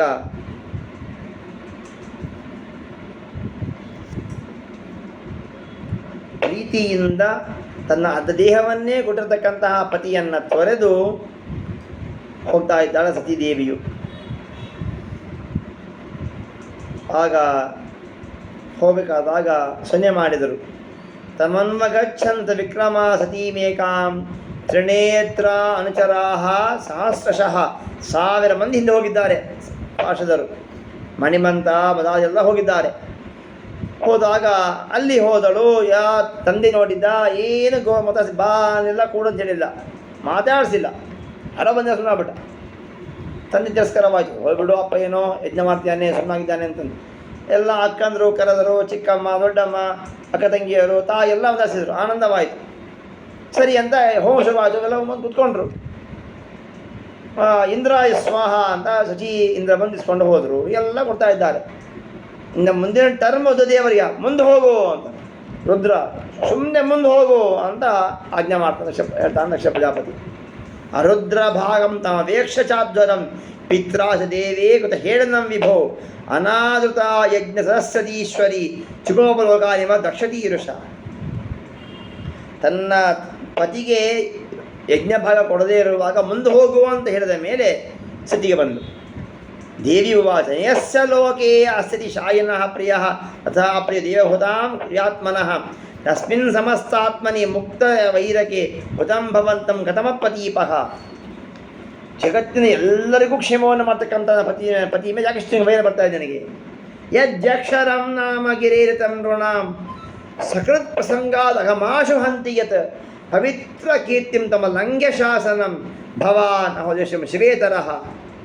ಶಿವ ಎಂಬ 2 ಅಕ್ಷರವನ್ನು ಭಕ್ತಿಯಿಂದ ಯಾರು ಉಚ್ಚಾರ ಮಾಡ್ತಾರೆ ಅವರು ಎಲ್ಲ ಪಾಪ ಕಳೆದು ಬಿಡ್ತಾರೆ ದೇವರು. ಅಂತಹ ನನ್ನ ಪತಿಯನ್ನು ನೀನು ಅಶಿವ ಅಂತ ಕರಿತೀಯ. ನೀನು ಕೊಟ್ಟದ್ದಕ್ಕಾಗಿ ಈ ದೇಹ ಇದಕ್ಕಾಗಿ ನಾನು ಅವನ ಪತಿಯ ಸತಿಯ ಸಂಬಂಧ ಬಂತಲ್ಲ ನನಗೆ. ನನಗೆ ದೇಹ ಕೊಟ್ಟಿದ್ದೀನಿ ನೀನು, ಅದಕ್ಕಾಗಿಯೇ ತಾನೇ ನನಗೆ ಸಂಬಂಧ ಬಂದದ್ದು. ಅತಃ ತಯೋತ್ಪನ್ನಮಿದಂ ಕಲೇವರಂ ಅಧಾರಯಿಷ್ಯೇತಿ ಕಂಠಗರ್ಹಿಣಃ. ನನ್ನ ಪತಿಗೆ ಅವಮಾನ ಮಾಡುವಂತಹ ನಿನ್ನ ಪುತ್ರಿಯಾಗಿ ನಾನು ಇರಲಾರೆ. ಹೇ ಅಗ್ನಿ, ಹೇ ಪ್ರವಾಹವಾಯು, ಬರಲಿ ಬಂದು. ಈ ಮೂಢ ತಂದೆ ಎಂದೆನಿಸಿಕೊಳ್ಳುವಂತಹ ಮೂಢ ಕೊಟ್ಟ ಈ ದೇಹ ನನಗೆ ಬೇಡ. ನನ್ನ ಪತಿಯನ್ನು ತಿರಸ್ಕಾರ ಮಾಡುವ ಈ ತಂದೆಯಿಂದೆನಿಸಿಕೊಳ್ಳುವಂಥ ಈ ದಕ್ಷ ಪ್ರಜಾಪತಿ ಕೊಟ್ಟ ದೇಹ ನನಗೆ ಬೇಡ. ನಾನು ದೇಹ ಬರ್ತಿದ್ದೀನಿ. ನಾನು ದೇಹವನ್ನು ಬಿಟ್ಟು ಹೋದ ಮೇಲೆ ಸಂಪೂರ್ಣ ದಹನ ಮಾಡು. ಅಗ್ನಿ ನಿನ್ನ ಆಜ್ಞೆ ನಿಂಗೆ ಮಾಡ್ತಿದ್ದೀನಿ. ಪ್ರವಾಹವಾಯು, ಒಂದು ಚೂರು ಕೂಡ ಬೂದಿ ದೇಹ ಭಸ್ಮ ಉಳಿಯಬಾರದು, ಸಿಗಲೇಬಾರದು ಈ ಮೂಢನಿಗೆ ಅಂತ ಹೇಳಿ ತ್ವದೀಯ ಗೋತ್ರಂ ತ್ವದೀಯಂ ಭಗವಾನ್ ವಿಷಧ್ವಜ ದಾಕ್ಷಾಣೀತ್ಯ ಯದಾ ಸುದುರ್ಮನಾಃ ವ್ಯಪೇತ ನರ್ಮ ಸ್ಮಿತಾ ಸ್ಮಾಶುತಾತ ಉತ್ಸೃಶ್ಯ ಏತ ಕೃಪಣಂ ತದಂಗಜಂ. ನನ್ನನ್ನು ನನ್ನ ಪತಿ ಸತಿ ಅಂತ ಎಂದೂ ಕರೆದಿಲ್ಲ, ದಾಕ್ಷಾಯಣಿ ಅಂತ ಕರೀತಾರೆ. ನಿತ್ಯವಾಗಿಯೂ ಕೂಡ ನಿನ್ನ ನಾಮ ಸ್ಮರಣೆ ಬರುವಂತೆ ಮಾಡ್ತಾರೆ. ಅಷ್ಟು ಗೌರವ ಕೊಡ್ತಾರೆ ನಿನಗೆ, ಪ್ರೀತಿಯಿಂದ ಗೌರವ ಕೊಡ್ತಾರೆ. ನನ್ನ ಪತಿ ದೇಹ, ನನ್ನ ಪತಿ ಯಾಕೆ ನಿಂಗೆ ಗೌರವ ಕೊಟ್ಟಿಲ್ಲ? ಆ ಸಮಯದಲ್ಲಿ ಹರಿಧ್ಯಾನ ತತ್ಪರರಾಗಿದ್ದರು, ಅದಕ್ಕೆ ಗೌರವ ಕೊಡಲಿಲ್ಲ. నేను ತಿರಸ್ಕಾರ ಮಾಡ್ತಾರ ಉದ್ದೇಶ ಇದೆಯಾ ಅಂದ್ಕೊಂಡಿದ್ದೀಯಾ? ಹಂಗೆ ಸ್ವತಃ ನನಗೆ ಪತಿ ಇಲ್ಲ ಅಂತ ಹೇಳಿ ದೇಹ ಬಿಟ್ಟಿದ್ದಾಳೆ. ಬಿಟ್ಟಾಗ ಆಗ ತನ್ನ ಪತಿ ಅಂತರ್ಗತ ಪರಮಾತ್ಮ ಚಿತ್ರವ ದೇಹ ಬಿಟ್ಟುಬಿಟ್ಟಾಳೆ. ಆಜ್ಞೆದಕ್ಕಾಗಿ ಆ ಅನಿಲ ಅಗ್ನಿ ಇಬ್ಬರು ಅದನ್ನು ದಾನ ಮಾಡಿ ಹಾರಿಸಿಬಿಟ್ರು. ತನ್ನ ಮಡದಿ ಎಲ್ಲರ ಸಮಕ್ಷಮದಲ್ಲಿ ದೇಹವನ್ನು ಬಿಡೋದು, ದೇಹ ಸುಟ್ಟು ಹೋಗುವುದು, ಅದರ ಚಿತಾಭಸ್ಮವನ್ನು ಹಾರಿಸಿಬಿಡೋದು ಎಲ್ಲ ಆದ ಕ್ಷಣ ಎಲ್ಲೂ ಏನು ಇಲ್ಲೇನಲ್ಲಿ. ಆಗ ಅಹಂಕಾರ ಹೋಯಿತು. ಅಯ್ಯೋ ಧಿಂಗ್ಮ ಆತ್ಮನ ನಿರ್ಗಣಂ ನಿರ್ಪತ್ರವಂ ಯೋಹಂ ಸ್ವೀಕೃತ್ಯ ಮತಕಂ ದದಾನೇಮಿ ಮಹೀಯಸಿ. ಎಂತ ತಪ್ಪು ಮಾಡಿಬಿಟ್ಟೆ ನಾನು ಅಂತ ಆಗ್ಪಡ್ತಾನೆ. ಹೋಗ್ತಾರೆ ದೇವರು ಹತ್ರ ಹೋಗ್ತಾರೆ ನಾರದರು. ಸ್ವಾಮಿ, ನಿಮ್ಮ ಮಡದಿ ಸತೀದೇವಿಯು ಈ ಥರ ಆಗಿದೆ ಅಂತೆಲ್ಲ ಹೇಳಿದರು. ಭವೋ ಭವಾನ್ಯಾ ನಿಧನಂ ಪ್ರಜಾಪತೇ ಅಸತ್ಕೃತಾಯ ಗಮ್ಯ ನಾರದಾತ್ ಸ್ವಪಾಶದ ಸೈನ್ಯಂ ತದ್ವರೇಂಬಿಡಿ ನಿದ್ರಾವಿತಂ ಕೋದ ಪರಾಮ ಆತ್ಮದಾದೇ. ತಮ್ಮ ಜಡೆಯನ್ನು ಕಿತ್ತಿ ಕೆಂಪ ಕೋದು ಕಿತ್ತಿ ಕೆಳಬಗೆದರು. ಆಗ ದೇವ ಸಾಮರ್ಥ್ಯ ಇದೆ ನೋಡಿ. ಒಂದು ಕೇಶದಿಂದ ಹುಟ್ಟಿ ಬಂದವನೇ ವೀರಭದ್ರ. ಕರಾಳ ದಂಶ್ರಹ, ದೊಡ್ಡ ಕೊರೆ ಹರಿವೆ, ಜಲ ಅಗ್ನಿಯಂತೆ ಕೂದಲಿವೆ, ಕಪಾಲ ಮಾಲಿಧಾನ ಮಾಡಿದ್ದಾನೆ, ನಾನಾ ಥರ ಆಚರಿಸಿಕೊಂಡಿವೆ. ಏನು ಮಾಡಲಿ ನಾನು? ದೊಡ್ಡ ದೇಹವಿದೆ. ಆ ದೇಹದಿಂದ ಆಕಾಶವನ್ನೇ ಮುಟ್ಟುವಂಥ ಅಷ್ಟು ಎತ್ತರ ಬೆಳೆದಾನೆ. 1000 ಬಾಹು ಅಂತಹ ಸೂರ್ಯನಂತೆ ಪ್ರಕಾಶ ಸಿಕ್ಕಂಥ ಮತ್ತೆ ಏನು ಮಾಡಲಿ ನಾನು? ದಕ್ಷಂ ಜಯಜ್ಞಂ ಜಹಿ ಮದ್ಭಟಾನಾಂ ಸಮಗ್ರಣೀಯಂಸಕೋಮಿ. ನನ್ನ ಎಲ್ಲ ಸೇವೆಗೆ ಇದಕ್ಕಿಂತ ನೀವು ಉತ್ತಮನಾಗಿದೆ. ಯಾಕೆ? ನೀನು ಹುಟ್ಟಿದ್ದು ನನ್ನ ಜಡೆಯಿಂದ ಹುಟ್ಟಿ ಬಂದಿದ್ದಿ. ನೀನು ವೀರಭದ್ರ ದಕ್ಷನನ್ನು ಯಜ್ಞವನ್ನು ನಾಶ ಮಾಡು ಸರಿ ಅಂತ ಬಂದಿದ್ದಾರೆ. ಯಜ್ಞ ಮಾಡ್ತಾ ಕೂತಿದ್ದಾನೆ. ಉತ್ತರ ದಿಕ್ಕಿನಿಂದ ಏನೋ ಜೋರು ಗಾಳಿ ಬರ್ತಾ ಇದೆ. ಇಲ್ಲಿ ಏನು ಸೂರ್ಯಾಸ್ತ ಸಮಯವಲ್ಲಲ್ಲ, ಗೋ ಮನೆ ಬರೋ ಸಮಯವಲ್ಲ, ಇಷ್ಟಾಗಿ ಗಾಳಿ ಬರ್ತಾ ಇದೆ ಅಂತ. ಆಗ ಆ ಶಕನ ಕೇಳ್ತಾ, ಯಾಕೆ ಈ ಶಕನ ಬಂತು ಏನು ಹೇಳಿ ಅಂತ. ಗಾವೋನ ಕಲ್ಯಾಂತ ಇದಂ ಕುತ ರಜಃ, ಧೂಳಿ ಯಾಕೆ ಬಂತು ಇಷ್ಟಲ್ಲ ಅಂತ ಹೇಳಿ. ಆಗ ಹೇಳ್ತಾರೆ, ದೊಡ್ಡ ಆಪತ್ತು ಬರ್ತಾ ಇದೆ, ಆದ್ರೆ ಶವನ ನಿಂಗೆ ಅದು ಶಾಂತವಾಗತ್ತೆ ಅಂತಂದರು. ಬಂದುಬಿಟ್ರು ದೇವ ಸೇವಕರು. ಕೆಲವರು ಬಂದರು, ಪ್ರಾಕವಂಶಪಾದ ನಾಶ ಮಾಡಿದರು, ಮಡದಿ ಶಾಲೆ ನಾಶ ಮಾಡಿ. ಶಾಲೆ ಅಂದರೆ ರೂಮು, ಅಂದರೆ ಯಜ್ಞವನ್ನು ಮಾಡಬೇಕಾದಾಗ ಮನೆಯಲ್ಲಿ ಮಾಡ್ತಕ್ಕಂಥಲ್ಲ, ನದಿ ತೀರಕ್ಕೆ ಹೋಗಬೇಕು, ಅಲ್ಲಿ ಶೋಧನ ಮಾಡಬೇಕು. ಯಜಮಾನನಿಗಾಗಿ ಒಂದು ರೂಮ್ ಕಟ್ಟಿಸಬೇಕು, ಯಜಮಾನಿಗಾಗಿ ಒಂದು, ಗೆಸ್ಟ್ಗಾಗಿ ಒಂದು, ವಾಹನ ಪಾರ್ಕಿಂಗಾಗಿ ಒಂದು, ಹಿಂಗೆಲ್ಲ ಮನೆ ಕಟ್ಟಿಸಿ ಯಜ್ಞ ಮಾಡಬೇಕು. ಎಲ್ಲ ಹಾಳು ಮಾಡಿದ್ದಾರೆ. ಯಜ್ಞ ಪಾತ್ರವನ್ನು ಹಾಳು ಮಾಡಿದ್ದಾರೆ, ಅಗ್ನಿಯನ್ನು ಶಾಂತಗೊಳಿಸಿದ್ದಾರೆ, ಕುಂಡಗಳಲ್ಲಿ ಮೂತ್ರವನ್ನು ಮಾಡಿದ್ದಾರೆ. ಹೀಗೆ ಅನ್ವಧಾಮ ಮುನಿಯನಿಗೆ ಏಕೆ ಪತ್ನಿ ಅಪರೇ ತೆಲುಹು ದೇವಾನ್, ಯಾರು ನಕ್ಕಿತೆಲ್ಲ ನಾಶ ಮಾಡಿದ್ದಾರೆ. ಭೃಗುವನ್ನು ಬಂಧನ ಮಾಡ್ತಾರೆ ಮಣಿಮಂತ, ವೀರಭದ್ರ ಪ್ರಜಾಪತಿಯನ್ನು ಹಿಡಿದಾರೆ, ಚಂಡೀಶ ಭೂಷಣನನ್ನು, ಭಗ ನಂದೀಶ್ವರನನ್ನು ಹಿಡಿದಿದ್ದಾರೆ. ಹೀಗೆ ಎಲ್ಲ ಹಿಡಿದು ಅವನ್ನ ನಾಶ ಮಾಡಿದ್ದಾರೆ. ಭೃಗುಮುನಿಯ ಗಡ್ಡ ಬಿಸಿ ಕಿತ್ತಾಕ್ಬಿಟ್ರು ವೀರಭದ್ರ. ಕಣ್ಣಿನಿಂದ ಶಾಪ ಕೊಡಬೇಕು ಅಂತ ಸೂಚನೆ ಕೊಟ್ಟಿದ್ದ ಭಗ, ಕಣ್ಣಿಗೆ ಕಿತ್ತಾಕ್ಬಿಟ್ರು. ಆಮೇಲೆ ಪೂಷಣ ನಕ್ಕಿದ, ಹೀ ನಕ್ಕಿದ, ನನ್ನ ಸ್ವಾಮಿಯ ನಿಂದ ನಗತಿಯ ನೀನು ಅಂತ ಹಲ್ಲು ಉರಿಸ್ಬಿಟ್ರು ಪೂಷಣನನ್ನು. ಹೀಗೆ ಎಲ್ಲ ಧ್ವಂಸವಾಗಿ ಕೊನೆಗೆ ಆ ಯಜ್ಞವನ್ನು ಹಾಳು ಮಾಡಿದರು. ಪಶುವನ್ನು ಯಜ್ಞ ಪಶುವಾದಂಥ ಇವರನ್ನೇ ಸನ್ಮಾನ ಮಾಡಿದರು. ವೀರಭದ್ರ ಕತ್ತಿ ಬೀಸ್ತಾ ಇದ್ದಾನೆ, ಸುರಕ್ಷಿತವಾಗ್ತಾನೇ ಇಲ್ಲ. ಧ್ಯಾನ ಮಾಡ್ತಾರೆ. ಆಗ ಬರ್ತಾರೆ ದುಡಿಯರು ಬಂದು ಅವನ ಶಕ್ತಿಯನ್ನು ಕೊಟ್ಟು ಆಗ ಸಚ್ಛರಾಗತ್ತೆ. ಆಗ ದಕ್ಷ ತಲೆಯನ್ನು ಹಾಕಿಬಿಡ್ತಾರೆ ಆ ಯಜ್ಞದಲ್ಲಿ. ತಲೆ ಹಿಟ್ಟು ಹೋದ ಮೇಲೆ ಯಜ್ಞವನ್ನು ಹತ ಮಾಡಿಬಿಟ್ರು. ದಕ್ಷನ ಸಂಹಾರ ಆಯಿತು, ಯಜ್ಞ ಸಂಹಾರ ನಾಶವಾಯಿತು ಅಂತ. ಹೀಗೆ ಆಗ ಎಲ್ಲ ಸುರರು ಹೋದರು. ಬ್ರಹ್ಮದೇವ ನಮಗೆ ಮಹಾದೇವನ ಹೊಡೆದ್ರು, ಕೈ ಮುರಿತು, ಹಲ್ಲು ಮುರಿದು, ಇದು ಮುರಿತು, ಹಾಗೆಲ್ಲ ಹೇಳ್ತಾರೆ. ತಪ್ಪು ಮಾಡಿದ್ದು ದೇವರ ಹತ್ರ ಸಾರಿ ಹೇಳಿ ಕ್ಷಮೆ ಮತ್ತೆ ಬರ್ತೀರಿ. ತಪ್ಪು ಮಾಡಿದ ಯಾರಲ್ಲಿ? ಮಹಾದೇವರಲ್ಲಿ, ಅಲ್ಲೇ ಹೋಗಿ ಅಂತಾರೆ. ಆಗ ಬರ್ತಾರೆ, ಕ್ಲಾಸಿಗೆ ಎಲ್ಲ ಬರ್ತಾರೆ. ಹವಿರ್ಭಾಗವನ್ನು ಕೊಡಲಿಲ್ಲ ಒಂದು ಕಾರಣ, ಮಡದಿಯೇ ಹೋಗಿ ಎರಡು ಕಾರಣದಿಂದ ದುಃಖ ಪಡ್ತಿದ್ದಾರೆ. ಅವರಿಗೆ ಎರಡು ಆಗಬೇಕಾಗಿತ್ತು ಅಂತ. ಆಗ ರುದ್ರದೇವ ಹೇಳ್ತಾರೆ, ನನಗೆ ಯಾರ ಮೇಲೂ ನನಗೆ ಸಿಟ್ಟಿಲ್ಲ, ಪ್ರೀತಿ ಇಲ್ಲ, ಅವರ ಕರ್ಮಾನುಸಾರ ನಾವು ಶಿಕ್ಷೆ ಕೊಟ್ಟಿದ್ದೇನೆ ಅಷ್ಟೇ. ಹೀಗಾಗಿ ಯಜ್ಞವು ಪುನಃ ಉಜ್ಜೀವಗೊಳ್ಳಲಿ, ಭಗನಿಗೆ ಚಕ್ಷು ಬರಲಿ, ದಕ್ಷನಿಗೆ ಪುನಃ ಜೀವಂತನಾಗಲಿ, ಭೃಗುಮುನಿಗಳಿಗೆ ಮೀಸೆ ಬರಲಿ, ಪೂಷನಿಗೆ ದಂತೆಗಳು ಬರಲಿ. ಆದರೆ ಯಾರಿಗೆ ಕೈಗಳೇ ಇಲ್ಲ ಅವರು ಕೈ ಇದ್ದವನು ತಿನ್ನಲಿ. ಸೃಷ್ಟಿಕೃತ ಹೋಮವು ನನ್ನ ಭಾಗವಾಗಲಿ ಅಂತ ಹೇಳ್ತಾರೆ. ಅದಕ್ಕೆ ಯಜ್ಞವನ್ನು ಮಾಡಿದ ಮೇಲೆ ಸೃಷ್ಟಿಕೃತ ಹೋಮೇ ವಿನಿಯೋಗ ಅಂತ ಹೇಳಿ ದರ್ಭವನ್ನು ಅವತಿ ಹಾಕ್ತಾರೆ. ಆ ಸಮಿತಿಕಟ್ಟದ ದರ್ಭವನ್ನು ತ್ರಿಸ್ಥಾನ ಮುದ್ರಾಯ ಸ್ವಾಹ ಅಂತ ಹೇಳಿ ಅವತಿ ಹಾಕ್ತಾರೆ. ಆ ದಕ್ಷನಿಗೆ ಆ ಪ್ರಧಾನ ಪಶು ಮೇಕೆ ಅದು ಬಸ್ತಾ ಶಿರಸ್ಸು ಬಂತು. ಯಾರಿಗೆ ಭಗನಿಗೆ ಕಣ್ಣು ಇರಲಿಲ್ಲ, ಮಿತ್ರ ಕಣ್ಣಿಂದ ನೋಡ್ತಿದ್ದಾನೆ ಭಗ, ಯಜ್ಞ ಭಗ ನೋಡಿದ. ಪೂಷನಿಗೆ ದಂತವೇ ಇರಲಿಲ್ಲ, ಇಷ್ಟ ಭೋಜಿಯಾಗಿದ್ದಾರೆ, ಹಿಟ್ಟು ಆಹಾರ. ಚಿನ್ನ ಹಸ್ತರು ಭೂಷಣ ಹಸ್ತದಿಂದ ಸ್ವೀಕಾರ ಮಾಡ್ತಾ ಇದ್ದಾರೆ. ಚಿನ್ನ ಬಾಹುಗಳು ಅಶ್ವಿನಿ ಬಾಹುವನ್ನು ಸ್ವೀಕಾರ ಮಾಡ್ತಾ ಇದ್ದಾರೆ. ಬಸ್ತ ಸ್ಪರ್ಶಗಳು ಬಂದವು, ಅಂದರೆ ಮೇಕೆಯ ಮೀಸೆ ಬಂತು ಋಷಿಗಳಿಗೆ. ಹೀಗೆ ಹೇಳಿ ಕೊನೆಗೆ ಯಜ್ಞ ಮಾಡಿದರು. ಯಜ್ಞ ಮಾಡಿದ ಮೇಲೆ ಅಂತಾರಂತೆ ಯಾರು ದಶ ಪ್ರಜಾಪತಿ, ಭೂಯ ಅನುಗ್ರಹೋ ಅಹೋ ಭವತಾ ಕೃತೋ ಮೇ ದಂಡತ್ರಯ ವೈದುತೋ ಜಪಿ ಪ್ರಸಹ್ಯ ನಾ ಬ್ರಹ್ಮ ಬಂಧುಷುವಾಂ ಭಗವನ್ ಅವಜ್ಞ ತುಭ್ಯಂ ಹರೇಶ್ಚ ಕೃತ ಏವ ಯುತವತೇಷು. ಹರಿಯ ಭಕ್ತ ಆಗ್ತಕ್ಕಂಥ ನಿಮ್ಮಲ್ಲಿ ನಾನು ಮಾಡೋ ದೊಡ್ಡ ಅಪರಾಧ ಮಾಡಿದ್ದೇನೆ, ನಾನು ತಪ್ಪಿಗೆ ಶಿಕ್ಷೆ ಕೊಟ್ಟಿದ್ದೀರಿ, ಸರಿಯಾಗಿ ಆಯಿತು, ದೊಡ್ಡ ಇದು ಅನುಗ್ರಹವೇ ಆಯಿತು, ಇಲ್ಲಂದರೆ ಈ ಪಾಪದಿಂದ ನಾನು ಎಂಥ ದುಃಖವನ್ನು ನಾನು ಪಡಬೇಕಾಗಿತ್ತು ಅಂತ ಹೇಳ್ತಾ ಇದ್ದಾರೆ. ಆಗ ಕ್ಷಮಾಪೈವಂ ತಂ ವಿದ್ವಾಂಸಂ ಬ್ರಹ್ಮಣ ಹನುಮಂತಿತಃ ಕ್ರಮಸಂತಾಪಯಾಮಾಸ ಸೋಪಾಧ್ಯಾಯ ಋತುಕರ್ಗಗ್ನಿಭಿ ಅಂತ. ಮತ್ತೆ ಯಜ್ಞ ಶುರುವಾಯಿತು. ಏನು ಶಾಪ ಇದೆ? ದಕ್ಷಂ ಸಯಜ್ಞಂ ಜಹಿ. ಮತ್ತೆ ಬಂದು ಏನು ಮಾಡೋದು ವೀರಭದ್ರ? ಅದಕ್ಕೆ ವೀರಭದ್ರ ಉಪಶಮನ ಆಗಬಾರದು ಅಂತ ಹೇಳಿ ತ್ರಿಕಪಾಲ ಪ್ರೋಡಾಶಂ ನಿರವಪನ್. ಪ್ರೋಡಾಶ ಅಂದರೆ ಗುಂತಪೊಂಗನಾದು. ನಾವೇನು ಈಗ ದೋಸೆ ಹಿಟ್ಟು ಮಾಡ್ಕೊಳ್ತೀವಲ್ಲ ಅದು ಆಗಿಂದಾಗವನ್ನು ಮಾಡಿ ಯಜ್ಞ ಚಂಡಲ್ಲಿ ಅದನ್ನು ಸೇನೆ ಮಾಡಬೇಕು, ಹೌದು ಹಾಕಬೇಕು. ಆ ತ್ರಿಕಪಾಲ ಪ್ರೋಡಾಶ, ಏಕಕಪಾಲ, ಚತುರ್ಕಪಾಲ, ಪಂಚಕಪಾಲ, ಏಕಾಶ ಕಪಾಲ ಹೀಗೆಲ್ಲ ಇದೆ. ಅಂದರೆ ಕಪಾಲ ಅಂದರೆ ಏನೋ ಅದು ರಸ ಏನೋ ಹಿಟ್ಟಾಗುವಂಥ ಪಾತ್ರ ಸ್ಥಾನ.